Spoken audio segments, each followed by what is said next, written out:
हे बा महाबिनियम तासाची बैल नंबर 1 असावा, 5 शेवटिलेली असावा, आऊत माऱ्यात असावा, येठण बी नंबर 1 असावा, इळफर उभाट्या पाळी हाना, उभा राहिलं की बैल बसायला 5 मुंडलेली आणि येठणाला गाठी, काय आऊत हाणावं तसं पण धगत राहतं.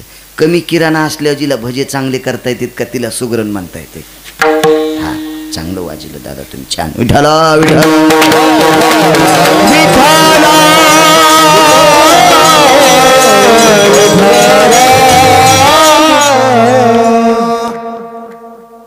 एका बाईला भाऊ न्यायला आला. भाऊ भाऊ कळतून माहिती तुम्हाला. एव्हा माहेरातलं नाव काढ ना, या पवित्र देशातल्या स्त्रीचं अंतकरण भरून येते. माहेरातलं फार आवडते, माहेर खूप आवडते. तुम्हाला एक सांगू का टाकळीकर, एव्हा पोरगी बंगल्यात राहत असेल सोन्याच्या आणि भाऊ झोपड्यात राहत असेल तरी पण ती त्याला भाऊच म्हणते. भारताची संस्कृती, तिला दिवाळीला जावंच वाटते. दीपवाळीच्या सणा लेकी आसावली आवड आहे. या देशातल्या स्त्रीकडे ते मर्म टाकलंय, तिला माहेर आवडतंय. माझ्या लहानपणी एक कविता होती, मला चांगलं काव्य आवडतं बरं, चांगलं गाणं पण आवडतंय मला. करती कथा गाती सकाळच्या काल्याच्या कीर्तनात सांगितले, म्हणजे चांगल्या गाण्याला सुद्धा किंमत असते. हो, काही कायच्या भजनाला पण किंमत नाही. इतके काही कायचे नालायक भजन. एका गावाला गेलो म्हणले फलाण्या भजन करायला आल्या, तुम्ही ऐकता का. म्हणलं मग जेवण राहिलं, जेवता जेवता ऐकतो. आणि लगेच त्यांचं भजन सुरू झालं. पार्वती पार्वती महादेव संन्यासीन कसा झाला गणपती. मग तो तोंडातून दुधन पोळीच बाहेर आली. अरे म्हणलं तुकाराम महाराजाची चुलती आली, चला तिच्या पाया पडायला जाऊ द्या. असं भजन असते का. तिथं मातीत जाईल पण तुम्ही ऐकणारे पण मातीत जाताल. काल्याचं कीर्तन चालू रे आसाराम, तू आताच का नव्हता काम आहेत त्या दिवशी. भगवान गोपीच्या घरी गेले बरं का, आणि काय त्या गोपीच्या घरून परत आले बरं का. यशोदेने विचारलं कृष्णा तू का परत आला रे. आई मी गोपीच्या घरी गेलो पण गोपी घरीच नव्हती. लगेच एक जणानं प्रमाण म्हणलं, गवळणीच्या घरी गेलो गवळण नव्हती घरी, गवळणीच्या घरी गेलो गवळण नव्हती घरी. अरे मी म्हणलं तो फोन लावून जायचं, फोन लावतात तुझ्या गवळणीला. नालाय का असले प्रमाण असतात का. फालतूपणाचं टोक येते मात्र केलं नालायकानं काही काही भजनाचं संप्रदायाचं नाटक. अरे चल माझ्या गावाला जाऊ. इडी एक राधा तुझ्या गावाला यायला. तुझ्या गावात निघताना सकाळी सकाळी दोन्ही कुणं ढिगलं असतेत रस्त्यानं. धोतरवरी धरून चालावं लागते. इतकी इडी होती या गावात यायला सोंबळ्या. राधा रंगानं दिसते छान तिच्या यनीला गोंडे 2. राधेला गोंडे लावायची गरज आहे. राधेनं ज्या ठिकाणी शरीर समर्पित केलं त्या ठिकाणची माती पंढरपुरातला मालक गोपीचंद उटी तुळशीच्या माळा गंध म्हणून कपाळाला लावतो. तिला गोंडे लावायची काय गरज आहे. तुझ्या बायकोला किती गोंडे लावायचे तर लाव सोंबळ्या. राधेला लावायची गरज नाही. हो असलं काही बी ऐकून घेत जाऊ नका. समोर बसलेल्या मावल्यांना भजन जर करायचं असेल तर गाथ्यातले अभंग पाठ करा. हो शास्त्रातले पाठ करा. शास्त्र पुराण वेद गाथा त्याच्यातले अभंग पाठ करी जा. वेल वाया गेले का बाय बाय तिकडेच घसरून मेले आता काही नका म्हण जाऊ. हो अंगाव मंदिर पडन एखादीशी असं काही म्हणताल. भजन ते मंगळवाणी भजन ते मंगळवाणी भजन ते मंगळवाणी भजन ते भजन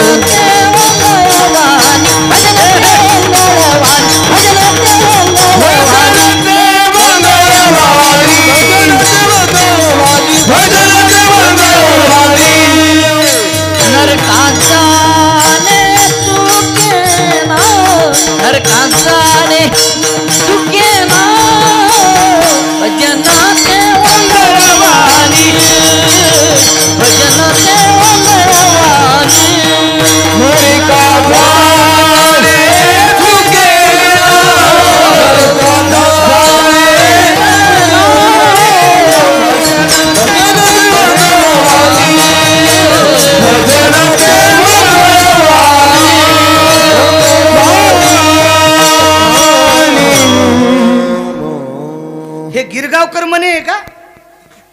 हे महाराजांचं वाक्य आहे, नरका जाणे चुकेना म्हणणाऱ्याचं बी आणि त्याचं ऐकणाऱ्याचं बी. तुम्हाला एक सांगू का, चोरी करणाऱ्यापेक्षा चोराला घरात ठेवणारा अर्धा चोर असतो. दुसऱ्याचा नालायकपणा जे झाकतात का ते अर्धे नालायक असतात.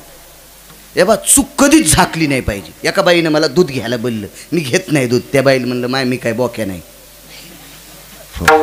मला नाही दूध जमत. नाही म्हणे महाराज तुम्हाला मै शपथ घ्यावत लागून. मी म्हणलं मरायची सप्त्यात. त्या दोघा तिघायला म्हणलं चला होत्या बाईच्या घरी, चुका झाकायच्या नाही. हो, हा संप्रदाय इतका गोड आहे. या भारतीय संस्कृतीमध्ये, वैदिक संस्कृतीमध्ये नालायकांचे अपराध झाकायचे नाही. हो, त्या बाईनं आम्हाला घरी बोललं, महाराज आलेत म्हणून दारात रांगोळ काढली आणि नेमकं त्या रांगोळीवर एका कुत्र्याने संडास केली. ती बाई शेजाऱ्याला भांडू लागली, ए सखूबाई तू या कुत्र्याने तर संडास केली. सखूबाई लय दाड होती, तिनं जित्ती सासू आडात ढकलली होती. ती हिला मोजी ती का? आमची इथली सांगायला, इथली नाही. हो, ती म्हणली ह्या रांगोळीवर कुत्र हागले मान्य, पण मह्याच कुत्र्याने संडास केली त्याच्यावर नाव आहे का? काढ तू. गेली सखी तिकडे. आता हिने विचार केला, माय महाराज आल्या म्हणते काय गदळबाई आहे. तिनं त्याच्यावर माती टाकली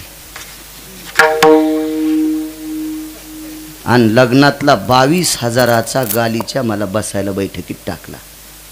आता माती दिसल्यामुळं मी हे शेतकरी माणूस, मला काय वाटलं माती पायाला मस्त लागती म्हणून मी दोन्ही पाय त्याच्यावर दिले. पण मधी गेल्यावर जरा माती गार लागली. अरे म्हणलं जरा गार लागली मग कशाला पुसली. बाईनं जर मातीत घाण झाकली नसती तर मला घाण दिसली असती, मी लांबून गेलो असतो. घाण झाकल्यामुळं 22,000चा गालीच्या भरला. तेव्हा चुका झाकायच्या नाही. हो, एका बाईचं पोरग कीर्तनाला गेलो चांगला बूट घेऊन आलं. पोराची माय म्हणली, मग बापाला म्हणजे ऐका ना, होय होय पहा ना आपला बघा किती हुशार आहे, 1,500चा बूट आणला कीर्तनातून. कायच बघा हुशार आहे बाई, आता तुम्ही बाहेर जाताना हेच घाली जा. पहा ना 1,500चा बूट आहे. यावर्षी पावसानं सगळी पिकाची नासाडी झाली आणि 1,500चा बूट आणलाय. दुसऱ्या दिवशी कीर्तनाला गेल्या एका श्रीमंत बाईची चप्पल, बघा ना बाई बाब्या कायच हुशार आहे, मला पण चप्पल आणली ती टाचाची. बाब्या मोठं झाल्यावर ATMच फोल्ड. बब्याची माय, बब्याचा बापन, बब्या हरसुल्ला. हो, तिथल्याने विचारलं बाई तुमची काय इच्छा आहे? काय नाही म्हणले, मला एकदा बाळू महाराजाला फोन लावून द्या. जेलरनं फोन लावून द्याला. जेलर ओळखीचा होता माय. म्हणले बोला बाळू महाराजाला. मी म्हणलं काय बाई? काही नाही, बब्या मी बब्याचा बाप जेलात येतं. कायच बब्यानं केलं? म्हणलं बब्यानं ट्रॅक्टरचं मुंडकं तुझ्या अंगावर घालायला पाहिजे होतं. तेव्हा बुटाडा आणले तेव्हा तुला बरं वाटलं. या चुका झाकल्या की असं घराने येत असते. चुका झाकायच्या नाही, परमार्थात चुका झाकायच्याच नाही. हो, चुकीचा परमार्थ करणारी माणसं कधीच आणायची नाही. अख्ख्या गावाला पाप फेडावं लागते त्याचं, अख्ख्या गावाला. हो, योग असा आला, पोरीला न्यायला भाऊ आला, हेच चाललं होतं. आता एवढाच पुरावा, माफ करा, मह बी दुखतन. बरं आहे का नाही? तुम्ही माणसं येत मी हाल्या गेल्या थोडाची, मह दुखतन आहे का नाही? गोड वाटायले. 12 वाजता सरपंच जमा करावून देवा बाळ्या फुकून.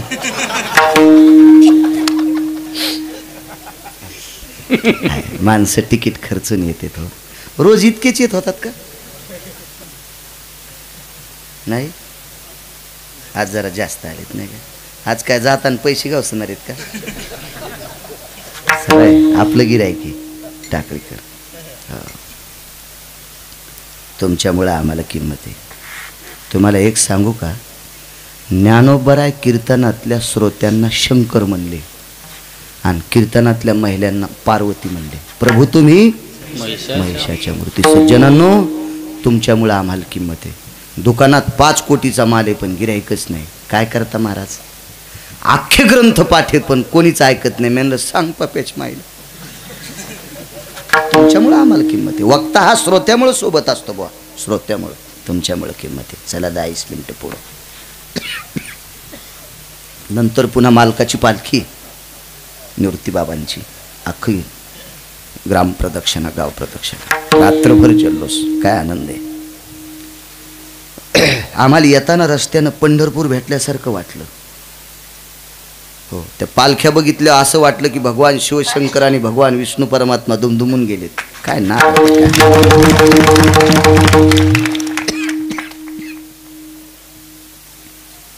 मुलीला नेण्यासाठी भाऊ आला. दारात घोडे बांधले 2. आवाज दिला, ताई. त्या घरची बाई बाहेर आली. बाहेर काय झोपडे होते 2-3. ते का बंगला का काय, झोपड्यातून बाहेर आली. सकाळच्या सूर्याच्या प्रकाशाच्या 9-9:30 वाजता साजूकशा तेजस्वी प्रकाशात चेहरा बघितला ताई म्हणणाऱ्याचा. तो चेहरा होता सुनबाईच्या चेहऱ्यासारखा. आतमध्ये गेल्यानं आवाज दिला, राजाई जी, बाहेर ताई म्हणणारा मुलगा तुझ्यासारखा दिसतो, बघ बरं. झोपड्यातून बाहेर आल्या. पाहिल्याबरोबर आनंदाचे अश्रू उमळले. त्या बाई, माझा दादा आलाय, माझा पाहू आहे. अगं बाई, पाय धुवायला पाणी दिलं लोटकभर. गुमास्त्याचे पाय धुवायला पाणी, भावाला पाय धुवायला पाणी. बसले. बहिणीच्या सासूचं दर्शन घेतलं. बहीण वयानं मोठी होती, तिचं दर्शन घेतलं. दारात तुळशी वृंदावन, भगवान शिवशंकराची साळुंका, दर्शन घेतलं. ताईने विचारलं, दादा कशाला आलास? काही नाही, तुला दिवाळीला नेण्याकरता आलो. बर. मामांजींना विचारावं लागेल, म्हणजे सासऱ्याला. ही संस्कृतीवर का आपली, ही संस्कृती. सासऱ्याचा सल्ला घेतल्याशिवाय सून माहेराला जातच नव्हती. आता सुनाचा सल्ला घेतल्याशिवाय सासऱ्याला चहाच नाही. हो, इतक्या काय काय सुना भारी, बाप रे, लय भारी सुना. या पवित्र देशात 6 सुना अशा जन्माला आल्या, सासऱ्याच्या डोळ्यात आलेलं पाणी त्या पुशीत होत्या, त्या पुशीत होत्या. त्याच्यापैकी 6 पैकी भागीरथी नावाची सून, मानकोजी बोधले यांची सून भागीरथी नावाची, हिनं सासऱ्याच्या डोळ्यातलं पाणी पुसलं.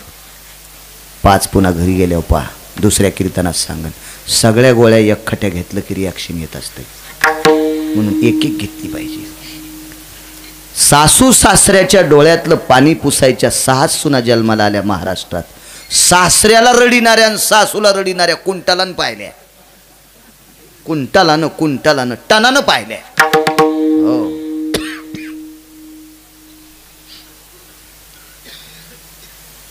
आत्याबाई मामांजीला निरोप पाठवायचा. आले. बिदरच्या बादशाचं भांडार सांभाळीत होते, मंगळवेढ्याचं. राजाईचे सासरे दामू शेट्टी. आगी लागोत आहे असो का, शेवटचा पुरावा. दामू शेट्टी आले, राम राम केला. आलात? बहिणीच्या सासऱ्याला साष्टांग दंडवत. दिवाळीला न्यायला आलात ताईला? 10 दिवसाकरता घेऊन जा. काय आनंद त्या भावाला. ताई आपल्या इथे दिवाळीली आली. अख्खा दिवस गेला, अख्खा दिवस. अख्ख्या दिवसभरात पाण्याच्या शिवाय भावाला काहीच देऊ शकली नाही, कारण खालत नव्हतं घरात, काहीच नव्हतं घरात.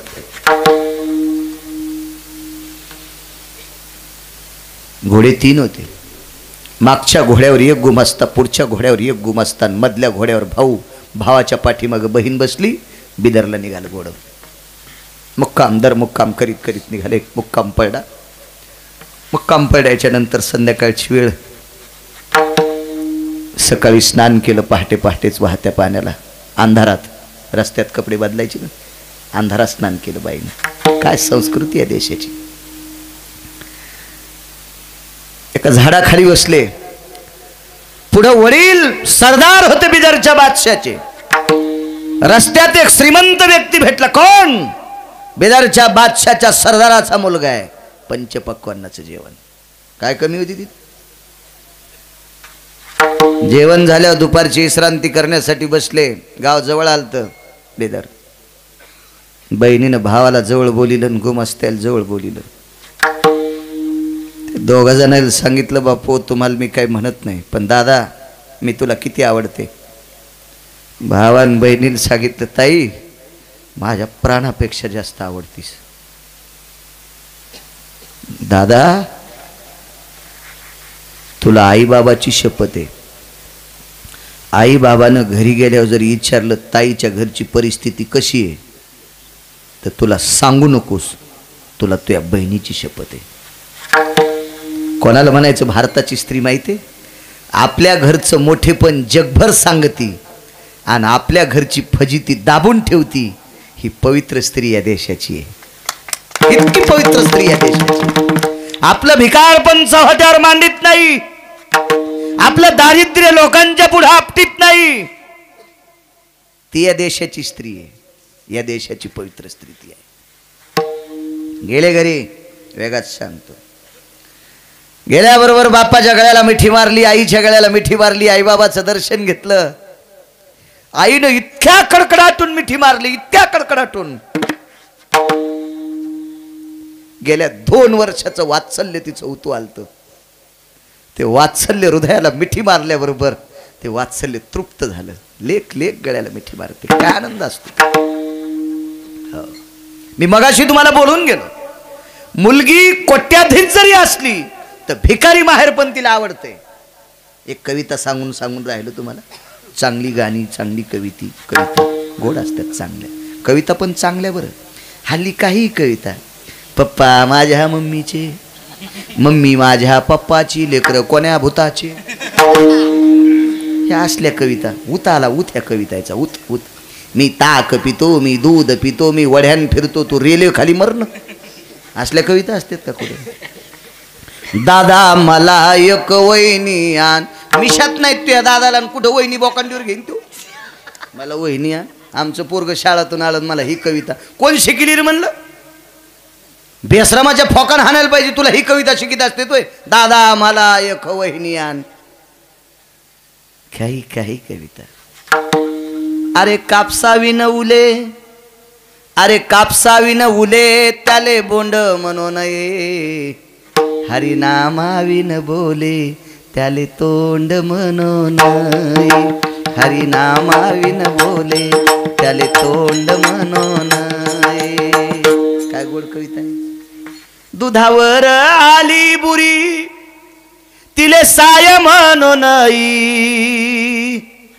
निजवी ते भूके पोटी, तिले माय म्हणू नये. तिले माय म्हणू नये. तिले माय म्हणू नये. काय कविता आहे. एक पोरगी परसात गवऱ्या लावू लागली. परसत म्हणतात ना, गवऱ्या लावतात त्याला. आता गवऱ्या लावायचा विषयच नाही. गाई हावली करून दिल्या 70 भाईला. मा घराच्या पुढं वटान, वाट्याच्या पुढं शेळीचा खोटा. आणि गाई हावली करून दिल्या 70 भाईला. आणि कशाचं शेण थापता? हा, ज्याला 150 एकर जमीन ते थैली घेऊन आला उंदराव आणि दुधाची. महाराज दूध पिता का? म्हणलं तूच पिती रोगर. थैली घेऊन आला आणि महाराज दूध पिता का? शेण लावू लागली.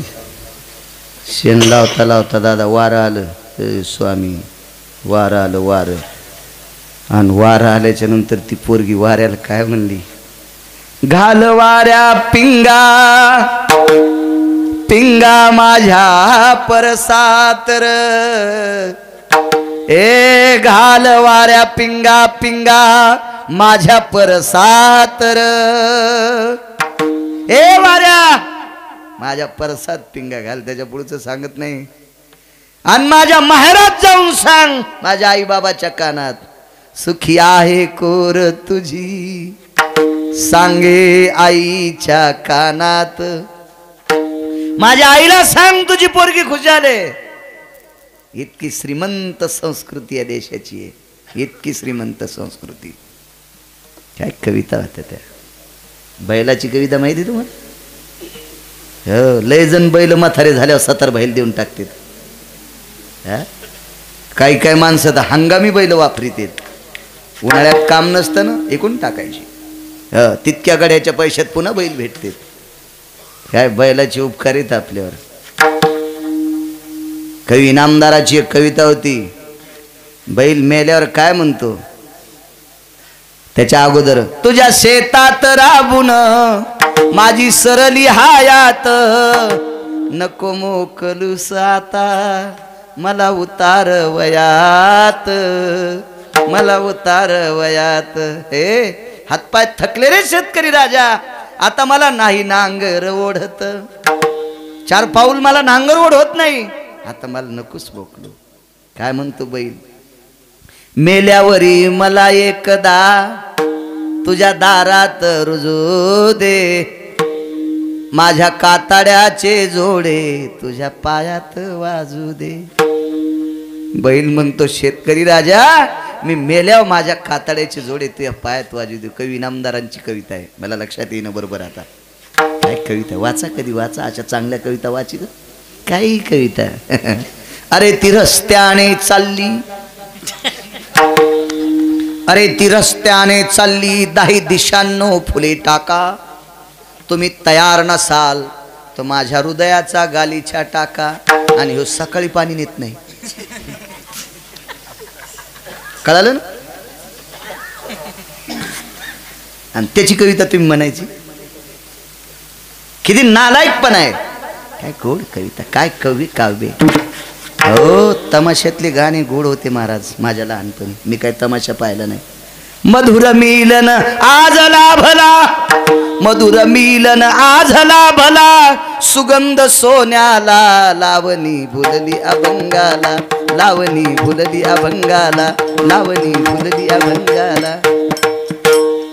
चांगले गाणे, चांगल्या कविता आणि चांगली अभंग पाठ करा. पाळणे पण शास्त्रातले पाठ करा.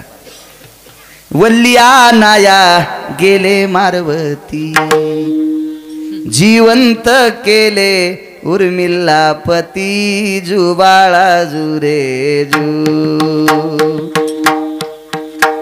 जिवंत केले उर्मिला पती, जुबाळा जुरे जू. किती पाळणा गोडे. भगवान शिवशंकर द्वादशीच्या दिवशी गोकुळात गेले. ए योगी दिसतो विचित्र, त्याला 3 नेत्र, चर्म वेगळे नाही वस्त्र, मनवी तुझा मित्र, बाळा जो जो रे कुलभूषणा, निजबा नारायणा, बाळा जो जो रे योगी आला से विश्रामा, निजबा नारायणा, बाळा जो जो रे. असे पाळणे म्हणायचे ना. ते पंढरपुरात एक पेटीवालं पाळणे ऐकित. हे पहिल्या दिवशी जन्मलो बाळ, 3ऱ्या दिवशी खातय रताळ, आणि 4थ्या दिवशी फेकला गुलाल, जुबाळा जुरे. तुम्हाला बी गुदगुल्या झाल्या महाराज वाजिताना नाही का? काय असलं काव्य पाठ करता तुम्ही, दुःख वाटतो. शास्त्र म्हणेल ते सांडावे, ते राज्यही तृण मानावे. हा, आपल्या हा संप्रदाय मुनिप्रणित संप्रदाय, हा संप्रदाय ऋषीप्रणित संप्रदाय, हा संप्रदाय निवृत्ती बाबा सारख्या योग्यांचा संप्रदाय. यांनी जे सांगितलं ते करायचं. यांनी ज्याला मानलं आपण त्याला मानायचं. तुम्ही कोणालाही नालायकाला डोक्यावर घेऊन फिरायचं नाही. वाघिणीचं दूध पिणाऱ्यानं शेपुडीचं दूध कानात टाकायचंच नाही. काऊन टाकलं म्हणले, ऊन लागलं, बोकड्याच घालू त्या कानात या कानात. वाघिणीचं दूध पिणाऱ्याला कुठे ऊन लागत असते का? मूर्खपणाचं टोकेन ते. इतकी मोठी माणसं आहोत आपण, फार मोठी माणसं होत राजू. काही भाकड करायचं काम नाही आपल्याला. गेले घरी, काय आनंद त्या आईला. तळील्यावरील्या एकची पक्वानी, काय श्रीमंत सरदार. संध्याकाळी राजहंसाच्या पंखाची गादी. किती वाजली रे आश्रुबा? अरे बापरे, 10 बजते. हे माणसं सांगत नाहीत आपल्याला आवर म्हणून. हो, हे आपल्याला आवरायच्या मागे येतं. एवढा पुरावा पूर्ण करू आपण. राजहंसाच्या पंखाची गादी होती, त्याला सोन्याची तपकडी, आणि त्या पलंगाला जे पाय होते का ते हत्तीच्या दाताचे होते, हस्तिदंताचे पाय. आपल्याला परमिशन नाही बरं. हत्तीच्या दाताचे पायाचा पलंग जर घरात गवसला तर सगळ्याला खडी फोडावं लागेल आरसूला. हो, आपल्यात ताकद नाही, नाही तर ती मग शासनाच्या खजिनखान्यातून विकत घ्यावं लागते. तसं धकते. नाही तर कुठं हत्ती मारला कहा मारला, हे आगाऊच काम आहे ना. शासनाचं काम म्हणजे आग्या मोहळाच्या माश्या. ज्यानं धुपण आणलं त्याला कांदा काढू देते, आणि मधात महाराज भेटला की त्याला डसत. असं काम असतं शासनाचं. हो, आपण ते आगावपणा कशाला घ्यायचं आगाव. ज्या महाराजाला झुरळ मारता येत नाही त्याला वाघाचं कातड बसायला, तो वाघ कुठं मारला? अरे कोणी मारला? मला गवसलं, मी बसायला घेतलं, तू मला कशाला? चोराला सोडून दिलं, संन्याशालाच हातकडे अडकवायच्या. असं काम असतं कधी कधी. आहे कधी कधी आपल्या शासनाचे कायदे गोड येतं. हो, गोड आहेत, गोड आहेत, गोड आहेत. वाघिणीचं दूध तुम्ही का पिलं का? नाही, नाही पिलं नाही का? आणि वाघिणीला राहिला काय? अभयारण्य. कोणतं अरण्य? अभय. भय नाही त्या अरण्याला काय म्हणायचं? अभय अरण्य. हा, चला, गाईचं दूध कोण्या जातीला पेल्या उलटत आहे? अशी एखादी जात आहे का भारतात? त्या जातीतल्या माणसानं गाईचं दूध पेल्या उलटत आहे? नाही. तिला कत्तल खाना आहे का नाही? कत्तल म्हणजे न्याय किती गोड आहे बघा ना आपल्या शासनाचा. किती गोड न्याय. किती. वाघाला अभय अरण्य. वाघ जर कीर्तनात आल्यावर किती बाळ्यापाशी बसताना हातवरी करा बरं. हा, सगळ्याच्या पॅन्टी पिवळ्या होत्या ना. जमाना का? आहे कधी कधी असते. चला, ते वंदे मानायचं असते. राजा बोलेन दल आले, विरोधात जायचं नाही न्याय व्यवस्थेच्या. चला, काय असेल ते. राजहंसाच्या पंखाची गादी, पाण्याचा पेला भरून ठेवला, फुलपात्र झाकून. रात्री 1 वाजता पोरगी उठली, भिंतीला टेकन देऊन डोळे लावले, तशीच भीत खाली जमिनीवर झोपली. रात्री 1 वाजता आई उठली, पोरगी गादीच्या खाली. बघता बघता 2-4 दिवस निघून गेले. एके दिवशी वडील जवळ बसले. मधला विषय सोडून द्या, वेगात बोलतो. दार लावलं आणि मुलीला विचारलं, ताई तुला पलंगावर झोप का येत नाही? ने दादा मला कळतच नाही, झोपीत मी आरबळते आणि खाली कवाशी येऊन बसते आणि खाली कवा झोप लागते मला पटत कळतच नाही. खरं बोलत होती का? नाही, खोटं बोलला. वडिलाच्या लक्षात आलं. मुलाला जवळ बोललं, ए बाळा इकडे रे. काय बाबा? आपल्या ताईच्या घरचा वाडा किती मोठा आहे, किती खणाची जोडणी आहे, किती मजली माडी आहे? ते म्हणलं, बाबा मला राजानं बोलिले, मी आत्ता जाऊन येतो. राजानं बोललेच नव्हतं. त्याला माहिती आहे खरं बोललं की बहीण मेल्याचं पाप लागतंय. बहिणीनं काय सांगितलं होतं? तुला मेलेली ऐकशील, तू जर वडिलाला काही सांगशील तर. निघून गेला. राहिले कोण? 2 गुमास्ते. ते बिचारे भाकरीचे कानकोंडे होते. आतमध्ये बोलिलं, दार लावलं, सांगा तुम्हाला मी किती आवडतो. म्हणले, देवा इतका. मग मी तुमच्यावर लेकरा इतकं प्रेम करतो, तुम्हाला माझी शपथ आहे. आमच्या जावायची परिस्थिती कशी आहे? ते म्हणले, आमच्या तोंडातून ऐकूत नका, आम्हाला पाण्याशिवाय काहीच नाही भेटलं. चला म्हणले, वा बाहेर.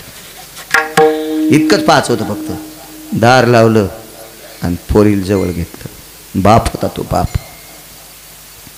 हे बा, मायबापाचं लेकरावर किती प्रेम होतंय असते, त्याला मायबापालाच कळत असते. हृदयाशी धरली पोरगी, पाठ थापटीने सांगितलं, राजाई तुमचा संसार सुखाचा व्हावा याच्याकरता मुसलमानाचा सरदार झालो. पुरी इमानदारीनं काम केलं आणि इमानदारीनं केलेल्या कामाची पोच पावती. 5.25 क्विंटल सोन्याचा पलंग बिदरच्या बादशाहाने मुसलमानानं राजाईच्या वडिलाला सप्रेम भेट द्याला. सप्रेम भेट द्याला. इतके इमानदारीनं काम करीत होती माणसं. हो, माणसाच्या नीतिमत्ता चांगल्या होत्या राजांच्या काळात. अरे काळ्या रात्री चमकत होतं जिच्या रूपाचं ऊन. अरे काळ्या रात्री चमकत होतं जिच्या रूपाचं ऊन, अशी देखणी होती एका मुस्लिमाची सून.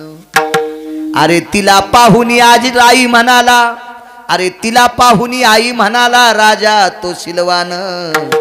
आनंदाने नांदत होती हिंदू मुसलमान, आनंदाने नांदत होती हिंदू मुसलमान.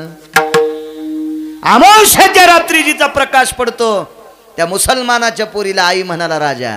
रयतेचा राजा छत्रपती शिवाजी महाराज. कवी भंगांची कविता.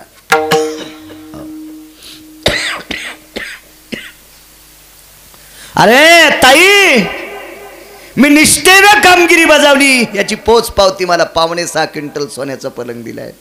ताई, गेली 2.5 वर्ष झालं या पलंगाला पाय लावला नाही. कशा करता मला माहिती आहे, माझी तू पोरगी आहेस ग. या पलंगावर माझ्या मुलीने आराम करावा याच्याकरता जशाला तसा बांधून ठेवता. तू काल आलीस दिवाळीला म्हणून या महालात टाकलाय. जाताना हा पलंग मी तुला बांधून देणार आहे. त्या पलंगावर का झोपत नाहीस याचं मला कारण सांग. तिनं बापाचे डोळे पुसले आणि सांगितलं, बाबा, दादानं जरी नाही सांगितलं तर गुमास्त्यानं सांगितलं, फक्त पाणीच प्यायला भेटलं. बाबा, खरं सांगू, माझ्या घरी पोटभर खाला भाकरी नाहीत. आम्ही दर 3 दिवसाला पोटभर जेवत होतो, दर 2 दिवस अर्ध्या पोटानं राहतो आणि 3ऱ्या दिवशी पोटभर कण्या पेत होत. खात नव्हतो. खातेत कण्या कोणत्या घट्ट, या पातळ होत्या म्हणून आम्ही पेत होतो. इतकी परिस्थिती नाजूक आहे. बाबा, माझ्या मालकाने चुकलेली एक पोरगी घरी आणली. तिचं नाव जनाबाई. तिला आथरायला काही नव्हतं म्हणून माझी पांघरायची वाकळ तिला देऊन टाकली. बाबा, अर्धी वाकळ मी आथरते आणि अर्धी पांघरते. बाबा, कधी पाऊस जर आला ना, आमच्या घरात पाणी साचते. केळीवरी नारळी, घर चंद्रमोळी, घरात चांदण्याचा प्रकाश, घरात पाणी. आम्ही रात्र रात्र दगडावर बसून काढतो. बाप ऐकत असताना डोळे रडत नव्हते. अंतकरणाला पान लागले इतके वेदना होत होते. ताई, ही परिस्थिती, ताई तुझी ही परिस्थिती. बाबा ऐका, मी याच्याही पलीकडची कठीण भिकार पण भोगायला तयार आहे, पण आम्हाला दुःखच वाटत नाही. का? त्या घरात 14 लोक देवाचं भजन करतात. 3 टाईम आमच्या झोपड्यात भजन होते. बाबा, हा 5.6 क्विंटल सोन्याचा पलंग आहे. हिरे माणिकाची कोंदण केलेला महाल आहे. पण गेल्या 6 दिवसात एकही दिवस टाळ वाजला नाही. म्हणून या सोन्याच्या पलंगाला आगी लागो तया सुखा. आग लागो ह्या पलंगाला. इथं आम्हाला भजन ऐकायला भेटत नाही. आगी लागो तया सुखा, जेने हरी नये मुखा.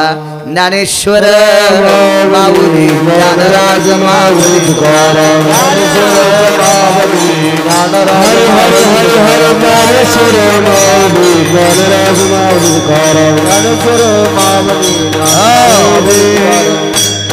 मोठ्या श्रद्धेनं चालत असलेला अखंड हरिनाम सप्ताह. मला वाटते तारखेच्या संदर्भात मनोज सावकार नायगावचे बोलत होते. पुन्हा कोणीतरी इथून, पुन्हा हो इथूनही कोणीतरी बोलत होते. मगाशी त्या भुजंग सरांनी सुद्धा फोन केला. ते गजानन भैया मुन्ना आहेत, त्यांच्याकडं आम्हाला निवासाची व्यवस्था केली 2-2.5 तासाची. छान, त्यांच्या घरची माणसं चांगले आहेत. लेकरासारखा आदर केला. त्या घराण्याला धन्यवाद.